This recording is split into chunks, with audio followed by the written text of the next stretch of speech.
Iniciando nuestro programa, daremos comienzo entonces con la primera exposición de esta tarde, que la realizará el señor presidente ejecutivo de Sky Airline, don Holger Pollmann. Él es ingeniero comercial de la Universidad Gabriela Mistral y MBA de la Universidad de Miami. Además de ser el presidente ejecutivo de Sky, es director de ICARE, director de la Cámara de Comercio de Santiago, director de la Cámara Chileno-Alemana, director y consejero de Flight Safety Foundation. Dejo con ustedes al señor Holger Pollmann con el tema Poner el cielo al alcance de todos. Estimado Holger, todo tuyo. Muchas gracias, Sergio. Y bienvenido. Voy a ver si me resulta compartir la presentación. Ustedes me dicen si está bien. ¿Ahí se ve? Sí, muy bien, gracias. Ya, perfecto. Bueno, un gusto poder saludarlos a todos y contarles un poco de qué es lo que con los años se ha ido transformando en nuestro propósito, que es justamente poner el cielo al alcance de todos. Es algo que partió como un sueño, hoy en día ya es algo que lo trabajamos incluso tanto como el propósito como la alineación estratégica de la organización. Así que quiero partir no desde el comienzo de la historia de Sky, que partimos en el 2001, sino que del año en que me tocó hacerme cargo del negocio, que fue cuando falleció mi viejo en septiembre del 2014, que ya se cumplieron 8 años desde que falleció mi viejo, que fue el fundador de la aerolínea, y que justamente yo creo que los mayores cambios que hemos tenido en la organización han partido más o menos desde esa época. Hasta esa época Sky nunca había sido una compañía que generara sus propios flujos y con el tiempo la familia tuvo que inyectarle capital. Fueron 4 aumentos de capital básicamente a través de los años para poder mantener la aerolínea funcionando. Y cuando falleció mi viejo, yo hasta ese momento era el único de los hijos que estaba involucrado en el negocio y mis hermanos no participaban en el negocio, y para poder persuadirlos para que me dieran una oportunidad de poder sacar adelante la compañía, les dije que nunca más le iba a pedir prestado un peso para poder sacar adelante Sky, y que iba a hacer que Sky una compañía, una aerolínea que fuese autosustentable y capaz de poder desarrollarse por sus propios medios. Así que eh, logrando el compromiso de ellos, invitándolos también a ser parte del directorio. Lamentablemente en octubre ya nos vimos enfrentados a una situación donde no teníamos caja para poder pagar los sueldos ni pagarle a los proveedores. O sea, a menos de un mes a la cabeza de la compañía ya estábamos complicados financieramente, y tuvimos que más que porque la información financiera que había hacia atrás tampoco era muy confiable, tuvimos que armar el presupuesto hacia adelante para poder ir a pedir plata a los bancos. Hicimos una ronda con los bancos y logramos conseguir un crédito de $8 millones, que era lo que necesitamos para poder llegar hasta la temporada alta, donde yo tuve que firmar como un aval personal para poder conseguir ese crédito.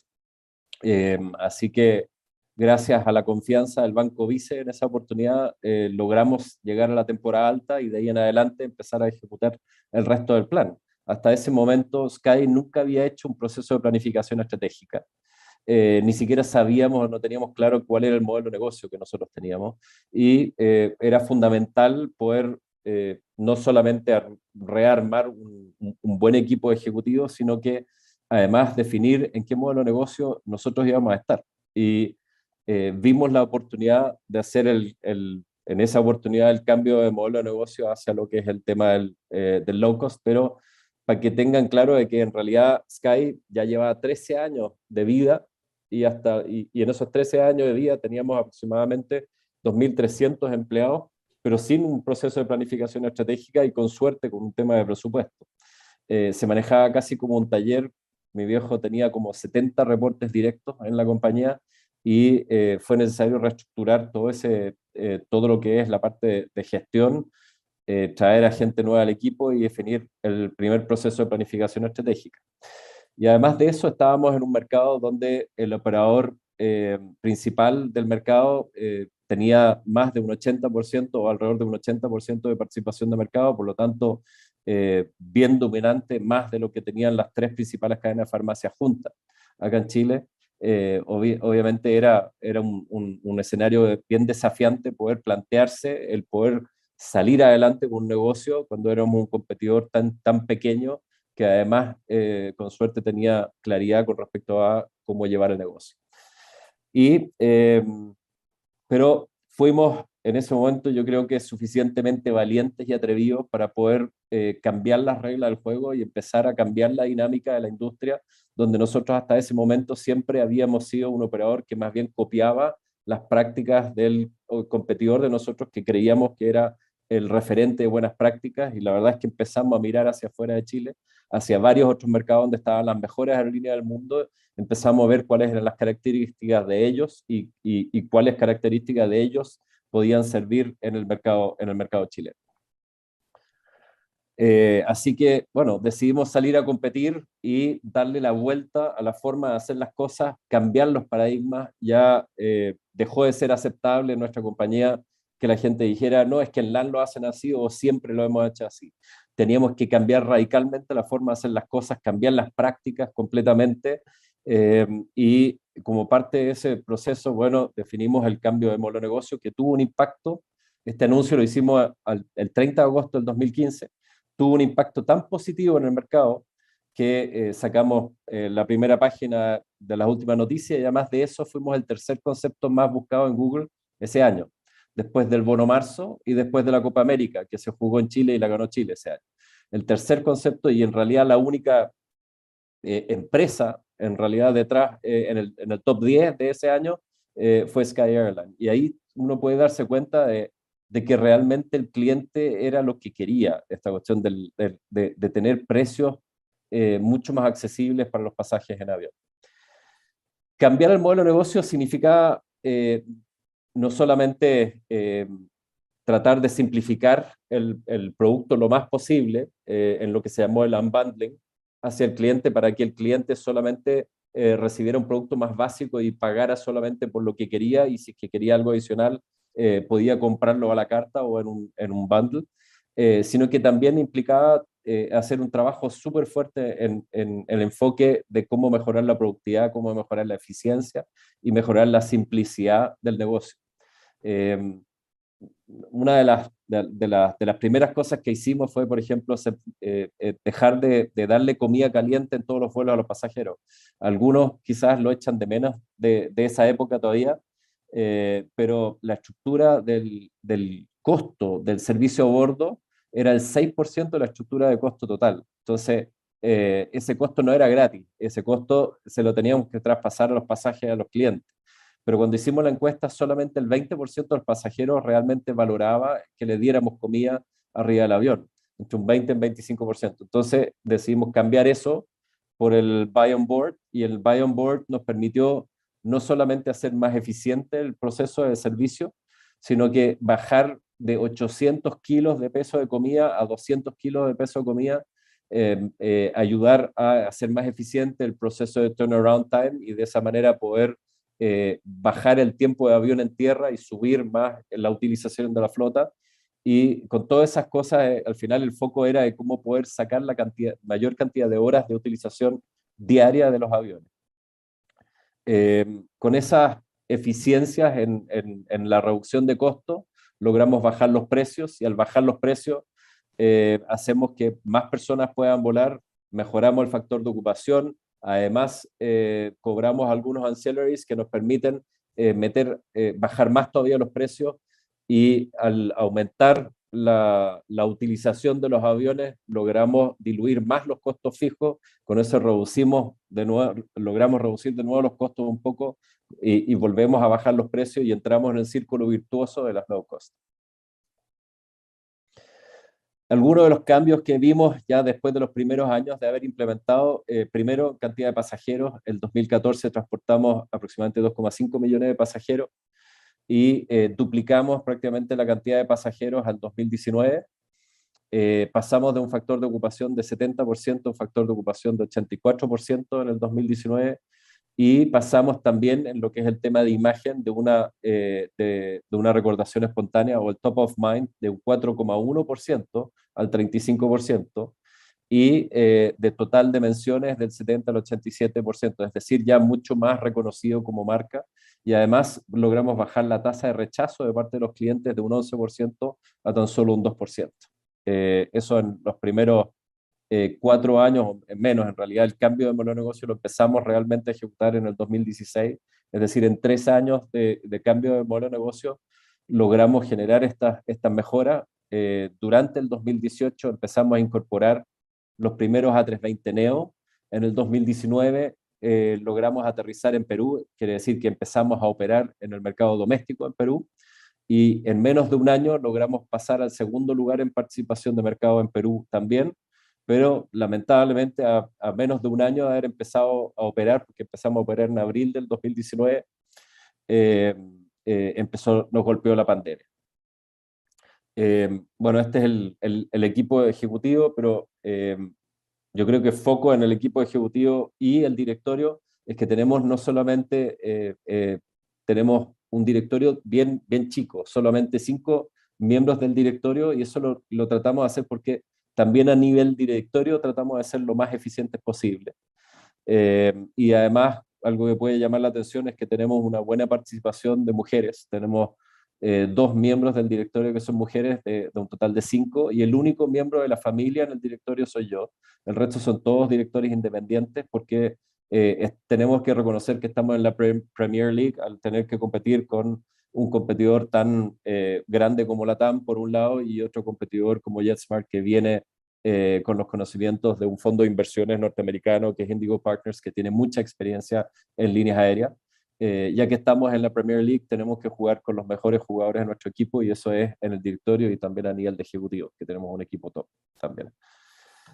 Y 2020, bueno, nos llegó la pandemia, y con la pandemia esto fue un tema súper complejo para nosotros, porque nosotros realmente vivimos esto de poner el cielo al alcance de todos, entonces hacemos el máximo esfuerzo para que cada vez más personas puedan volar, pero resulta de que la pandemia para nosotros fue un golpe de un impacto en la sociedad más negativo que el beneficio que nosotros generamos de poner el cielo al alcance de todos.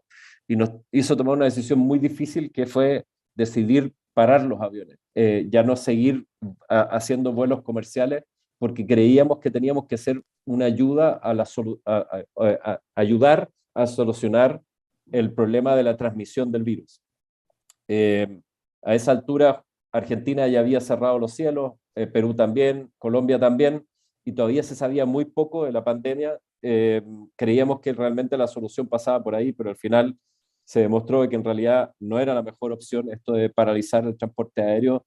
Fue un error por parte de los gobiernos, que decidieron paralizar la operación, y nosotros al poco tiempo nos dimos cuenta que, bueno, si mientras la competencia seguía operando, no tenía mucho sentido que nosotros paráramos nuestros vuelos tampoco.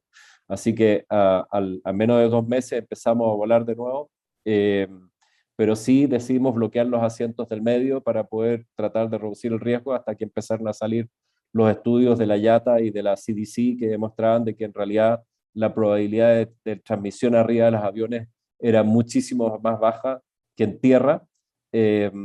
Tanto así, y además sumado con el tema del uso de la mascarilla, que 30 centímetros de separación arriba del avión equivalían a 1,5 metros de separación en tierra, aproximadamente, según un estudio que hizo la CDC allá en Estados Unidos, que es United Airlines.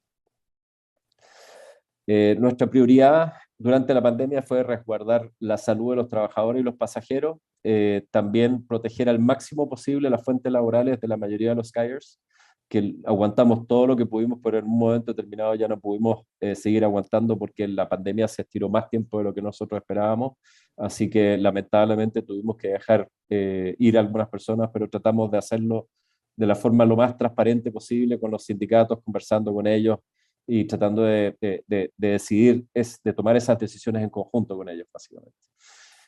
Y lo otro era sostenibilidad del negocio, era asegurar de que Sky pudiese sobrevivir también. Algunos de los datos ya más recientes en lo que es el tema de indicadores financieros, ya poniéndonos al presente año, cuando nosotros comparamos el primer trimestre del 2019 contra el primer trimestre del 2022, las barritas a la izquierda de color verde son las de Sky, y podemos comparar, por ejemplo, el margen EBITDA cómo Sky logró mejorar su margen EBITDA en el primer trimestre de este año en comparación con el primer trimestre del 2019, y somos la única aerolínea en la región que comparte data pública, digamos, o sea, nosotros lo compartimos, pero si nos comparamos con los demás que comparten información pública, todas las demás líneas aéreas bajaron su margen EBITDA. Fuimos la única, junto con Azul, en bajar el costo por asiento kilómetro, ajustado a una distancia de 1000 millas. También, bueno, la mayoría sí logró mejorar su nivel de liquidez gracias a inyecciones de capital. Nosotros también hicimos lo mismo, tuvimos un aumento, una inyección de un crédito convertible, que todavía no se ha convertido, por lo tanto es deuda por ahora, pero fue una inyección de $70 millones que también nos mejoró en la posición de caja. Pero sí, todo ya estamos en un periodo donde nosotros empezamos a recuperar la capacidad de poder generar caja como negocio. Fuimos la única aerolínea que mejoró el margen de EBIT por avión durante este periodo de tiempo, y también el net income o la utilidad por avión. Y solo 2 aerolíneas en la región han aumentado su oferta, las demás todas están por debajo de la oferta de prepandemia todavía. Acá nosotros podemos ver lo que es el tema del costo por asiento kilómetro, desde la bien a la izquierda, el gráfico muestra lo que son las compañías legacy de Estados Unidos, de ahí pasamos por algunas de Sudamérica y vamos yendo hacia la derecha, hacia la categoría de las ultra low cost, que tienen los costos por asiento kilómetros más bajos a nivel mundial, donde nosotros ya estamos en ese ambiente. Realmente el equipo ha hecho un trabajo extraordinario. Los aviones obviamente han sido una tremenda ayuda, ya que somos la aerolínea con la flota más joven o más nueva de toda América y la segunda más joven en el mundo. Eh, Tener toda la flota con aviones A320neo y A321neo nos permite tener una ventaja como la herramienta más competitiva en el sector donde nosotros estamos operando actualmente. Y todavía en el primer semestre de este año no estábamos en una utilización muy alta, la cual estamos subiendo fuertemente ahora durante el cuarto trimestre de este año y todavía más todavía durante el primer semestre del próximo año. La oferta también para el resto del año, vamos a estar muy por encima de la oferta del 2019, siendo que algunas otras compañías todavía están apenas llegando al 80% de lo que eran los tráficos de prepandemia. ¿Cuál es el secreto de todo esto? Nosotros sinceramente creemos que la gente.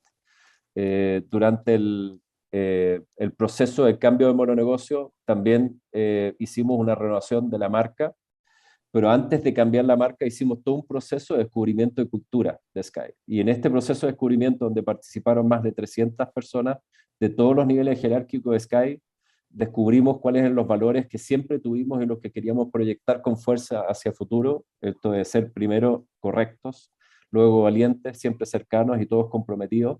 Además de eso, desarrollamos los comportamientos que nosotros entendemos que mejor se asocian a cada uno de estos valores.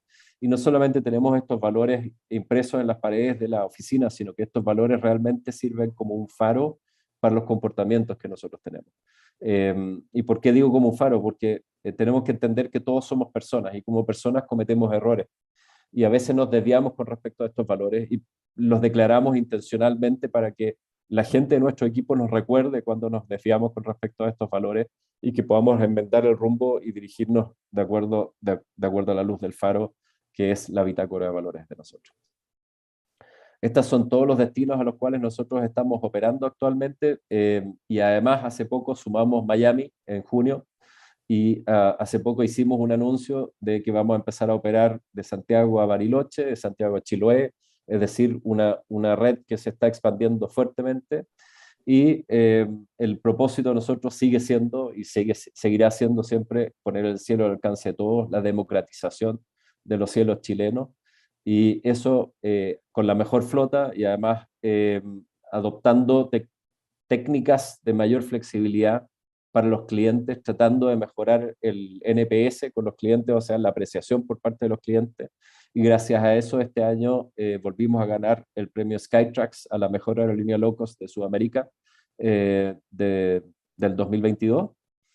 Y obviamente también hacemos acciones sociales porque entendemos que hay una parte de la población que no tiene ni una posibilidad de poder pagar los pasajes, no tiene los recursos y que a veces tiene que moverse por salud, y para eso hacemos alianzas con fundaciones para poder trasladar a gente de regiones que tiene que hacerse tratamientos médicos y que no tiene la capacidad de poder pagarlo.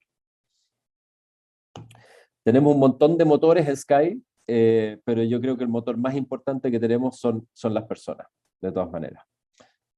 Y ahora quería invitarlos a ver un pequeño videito. No.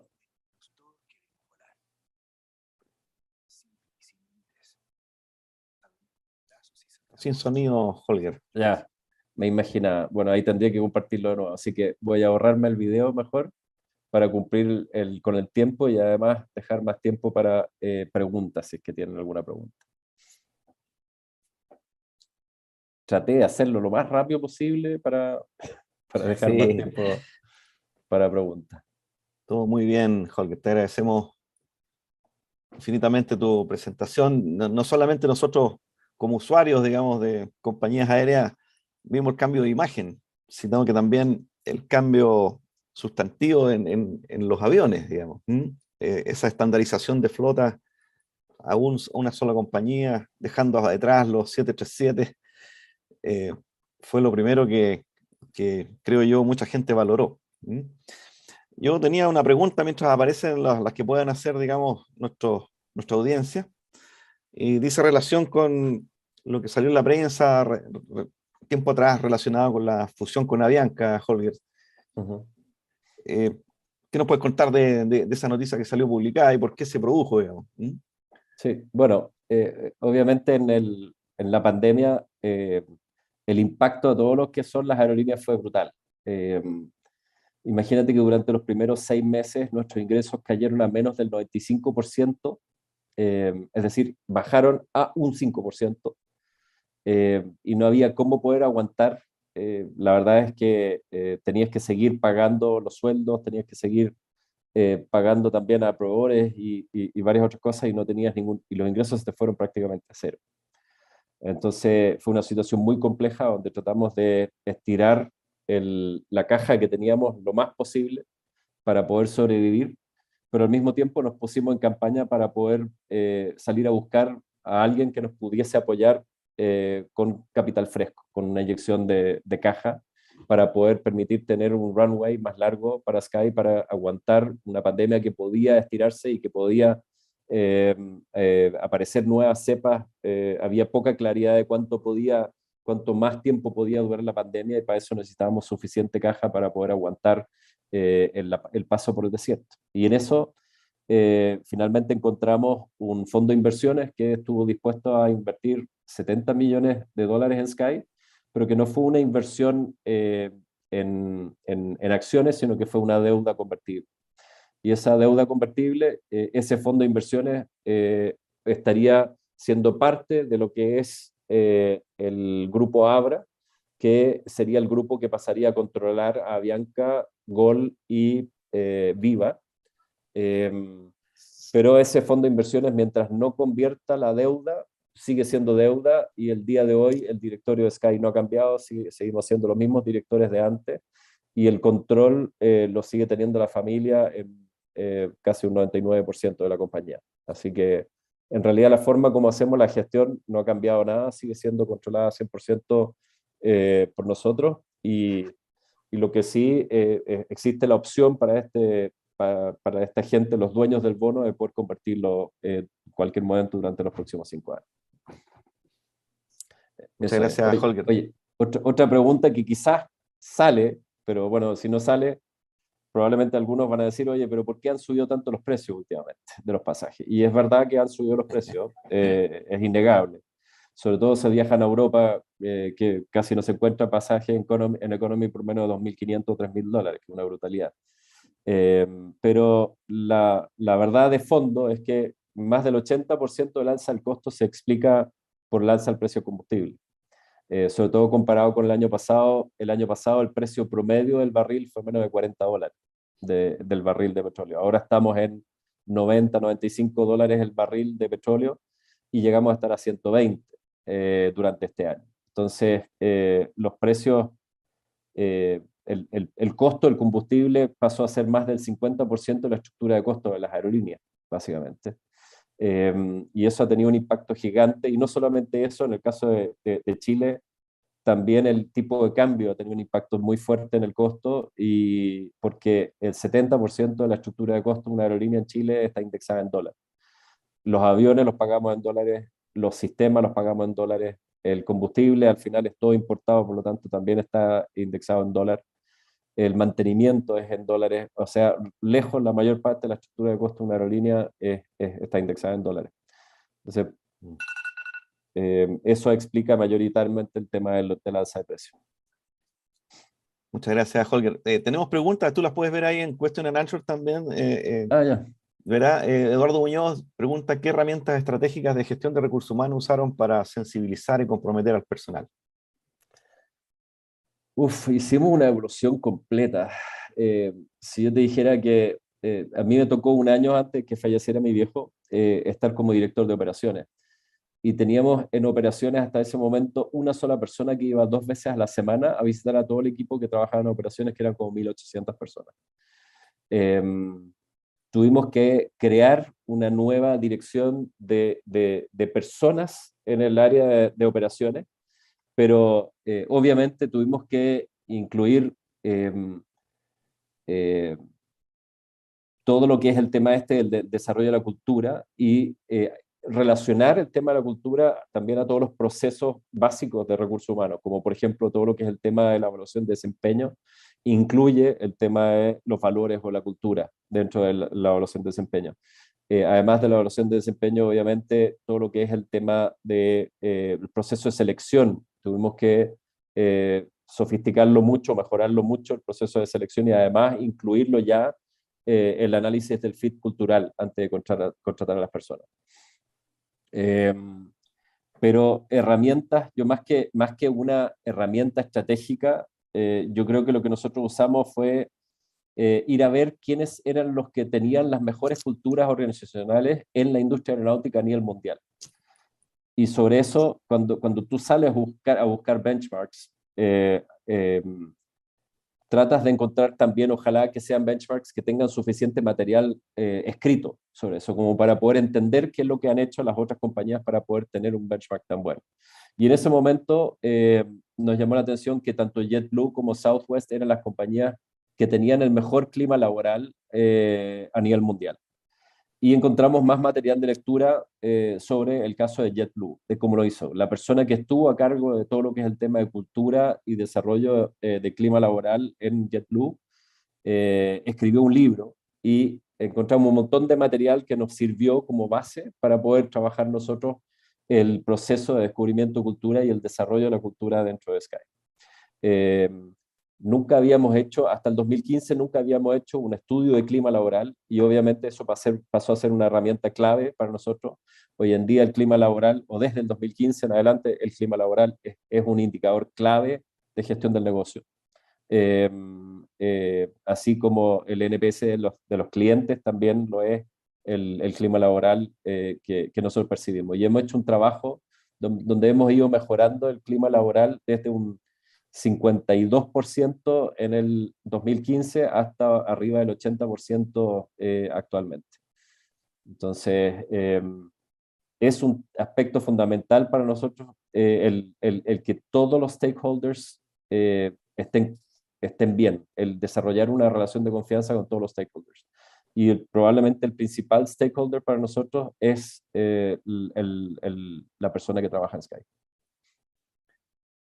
Bien, ahí José Joaquín Bustamante te da las gracias por la presentación y tiene 2 preguntas. Dice, ¿qué medidas de automatización y eficiencia se tienen pensadas en la compañía respecto del mantenimiento de los aviones?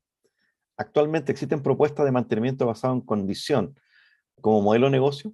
¿Es factible para Sky llevar a cabo esto o es mejor esperar el servicio de un tercero?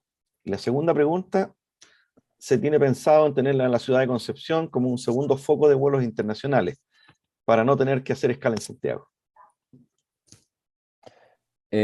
Mira, lo de Concepción no te lo puedo decir aunque lo supiera,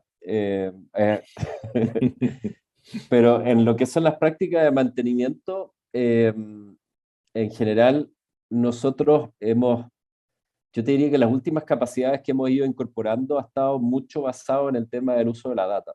Eh, Nosotros en el 2013, después de un incidente que tuvimos, un año después de un incidente que tuvimos con un chanchito en La Serena, empezamos a incorporar nueva tecnología en los aviones, que son los wireless QAR, son aparatos que te graban todo lo que pasa arriba del avión y que te ayudan a transmitir toda la data después de cada vuelo. Eh, para que tengas una referencia, el chanchito tenía entre 20 y 30 parámetros o sensores que permitían grabar data en el vuelo. Cuando pasamos a la 319, subimos a 2.500 parámetros o sensores, y ahora con los Neo estamos arriba de 35, como 40.000 sensores aproximadamente. Y es demasiada información la que tenemos ahí.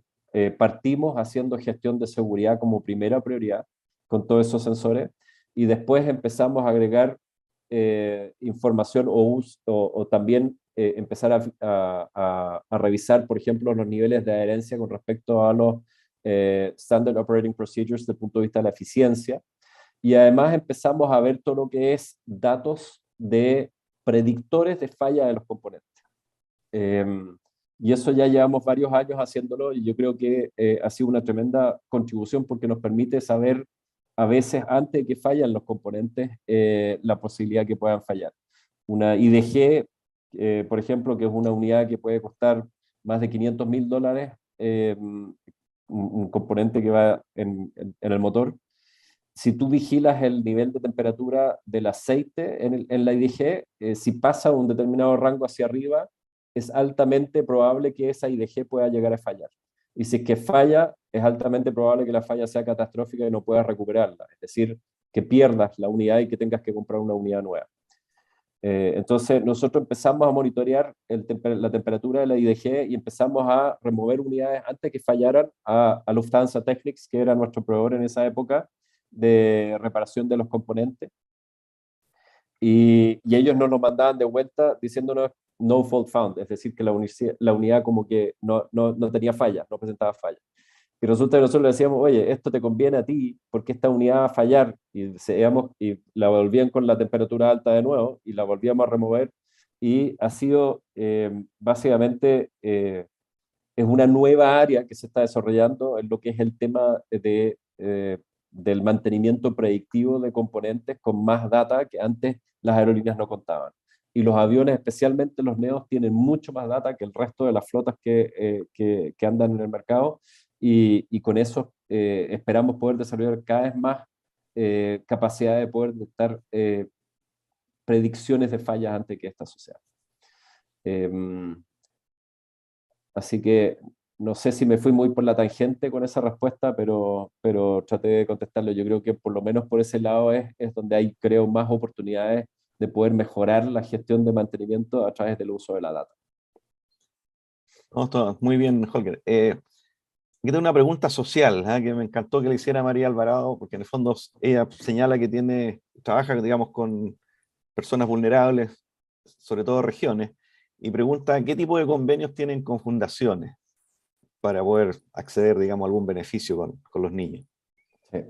Bueno, primero, en general, la mayor parte de los acuerdos que tenemos con fundaciones van por el tema de salud. Sobre todo porque nosotros vemos de que en muchas partes, en regiones, no existen prestadores con esa capacidad. Por ejemplo, no sé, tenemos una alianza con la Fundación Arturo López Pérez. Entonces, tiene tema de tratamiento de cáncer, y esta es una fundación que a algunos niños o a algunas personas les da el tratamiento gratis, porque son personas que no tienen la capacidad de poder pagar el tratamiento. Entonces, al detectar esa incapacidad de poder pagar el tratamiento, generalmente también son personas que tampoco pueden pagarse el viaje desde regiones hasta Santiago. Y ellos son los que básicamente definen quiénes son los candidatos a poder obtener también esos pasajes gratis para poder venir a hacerse el tratamiento y no tener que perder tanto tiempo en traslados terrestres, sobre todo de larga distancia, que tienen que venir a hacer tratamientos repetidos. Y lo mismo con la Fundación Mater, lo tenemos también con varias otras organizaciones, pero yo te diría que el 80% del foco de nosotros está en el tema de salud. Hay algo que hacemos con respecto a temas de educación. Y también con respecto a emprendimiento, tenemos una alianza con Emprende tu Mente para poder ayudar a nuevos o pequeños emprendedores que no tienen muchos recursos para poder venir a actividades de capacitación o de contactos acá en Santiago. Eh, y por otro lado tenemos la alianza con Desafío Levantemos Chile, porque la misión de ambos es que permitirles a ellos ser los primeros que lleguen a la zona de un desastre. Acá hay Más o una menos por pregunta. ahí va la Sí, ayuda que nosotros hacemos. La ayuda en general, nosotros no ayudamos a gente que está en Santiago, sino que está enfocada fuertemente a lo que es el tema de traslado de personas y a personas que están en regiones que no tienen la capacidad de poder pagarse los pasajes y que necesitan, que la única forma de obtener el servicio es que tengan que venir acá a Santiago. ¿hay algún área donde puedan contactar a la compañía, Holger? Sí, me pueden contactar en LinkedIn y mandarme la información por escrito a través de LinkedIn y nosotros lo podemos explorar. Perfecto. Tenemos una pregunta acá, voy a unir dos, ¿ah? Una que es que el impacto que tuvo el transporte de cargas Sky, digamos, con el incremento de precio del mercado marítimo durante la pandemia hasta la fecha. ¿Fue una oportunidad o seguirá siendo una oportunidad? Y el otro es también una pregunta que hace un ingeniero aeronáutico. Dice, ¿cómo anda ese desfase o no entre la hora de vuelo que dice el fabricante y la práctica que ustedes tienen o la experiencia que tienen? Costo hora de vuelo versus lo predicho por Airbus. Claro. Chuta, bueno, es que ahí siempre todos prometen, pero es tu pega hacer el análisis con data y consultando con otros operadores. No quedarte solamente con lo que te promete el fabricante, tú tienes que contrastar la información siempre. Ahora, con respecto al tema de lo que fue el negocio de carga, lo que nos pasó es que donde dejamos de operar inicialmente, estuvimos 2 meses con los aviones en tierra y solamente haciendo charter para mineras y cosas así. em, Dejamos de ofrecer el servicio de carga y la única aerolínea que ofrecía servicio de carga en ese momento en Chile era nuestra competencia principal y lamentablemente hubo algunos clientes que se acercaron a nosotros para decirnos que le habían triplicado el precio eh, de la carga. Entonces nos pidieron que por favor sacáramos un servicio de vuelo carguero o algo por el estilo, porque de 1.000 pesos el kilo le subieron el precio a 3 lucas el kilo. Entonces, en una semana logramos sacar adelante esta iniciativa del vuelo carguero, que empezamos a transportar carga arriba de los asientos con los seat containers, básicamente. Y armamos el vuelo carguero de Santiago, Antofagasta y Iquique. eh, y nos fue súper bien desde el primer día porque ahí cacharon mucho de los clientes que transportaban carga en Chile, lo importante que era tener una alternativa o tener la competencia. Y una vez que nosotros sacamos el vuelo carguero, la competencia bajó el precio a los precios prepandemia inmediatamente. Y nosotros salimos ofreciendo el precio prepandemia desde el momento que sacamos el carguero. Así que más que un tema de aprovechar, yo creo que lo que nosotros, una cosa que nos empuja es tratar de romper los desequilibrios de mercado, de ayudar a romper los desequilibrios de mercado. No nos gusta la gente que abusa del mercado.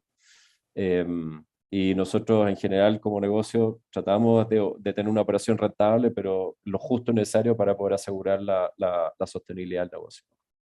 En 20 años, llevamos más de 20 años en este negocio y nunca hemos hecho un pago de dividendos, nunca hemos hecho un reparto de dividendos hacia los accionistas. Es mucho más importante para nosotros desarrollar el negocio, tener un buen clima laboral y solamente asegurar la sostenibilidad del negocio. Estupendo, Holger. Se nos vino el tiempo encima, pero te voy a dejar una sola pregunta final, digamos, que es un tema muy en boga en este minuto. Jaime Torres pregunta, ¿cómo se las arreglan con el tema ciberseguridad? ¿Mm? Y que me disculpen los demás si no puedo seguir con las preguntas. Complejo. Hemos tenido que desarrollar habilidades, obviamente. Yo creo que el tema de ciberseguridad nos ha pillado a la mayoría poco preparados. Creo que el cibercrimen está súper organizado, muy preparado, y en general en las empresas estamos muy poco coordinados y además poco transparentes con respecto al tema de la ciberseguridad. Compartimos muy poca información. Si nos pasa algo, lo tratamos de esconder en vez de que sirva como una base de aprendizaje para el resto de la gente. Yo creo que esto tenemos que cambiarlo porque muchas veces incluso hemos tenido casos de bancos que han sido vulnerados y hasta los políticos se le tiran encima a los bancos y se arma el tremendo escándalo, como que fuese el peor de los pecados el tener algún tipo de vulneración. Yo creo que no existe empresa que va a estar ajena a algún ataque exitoso de ciberseguridad. Y eso también nos incluye a nosotros. Y por eso obviamente tenemos que estar lo más preparados posible, tener ojalá redundancia de los procesos, pero lo más importante probablemente es tener una cultura organizacional que a la gente los tiene preparados, porque la mayoría de las vulneraciones son a través de los correos electrónicos o a través del phishing, básicamente, a las personas.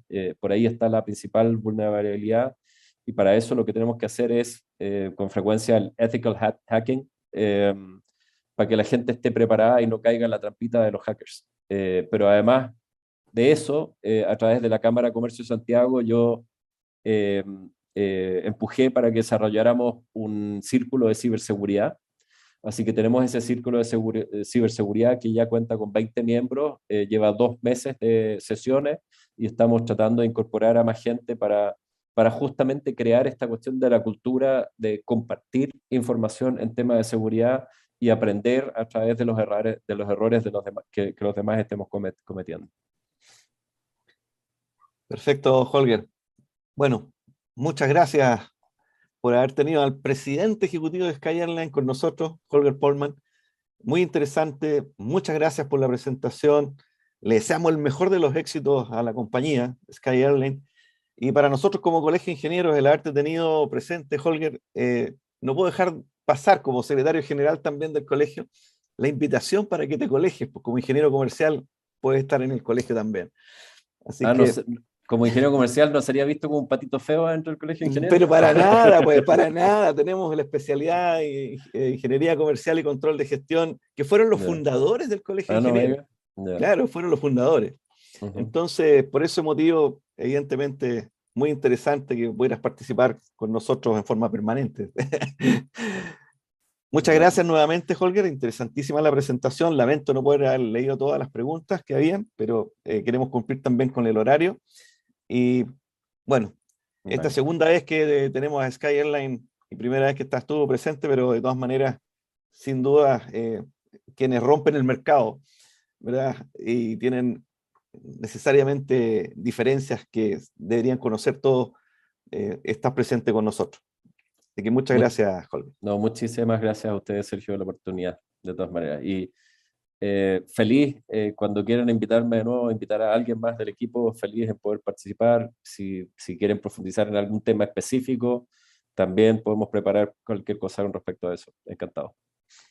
Muy amable, muchas gracias, Holger.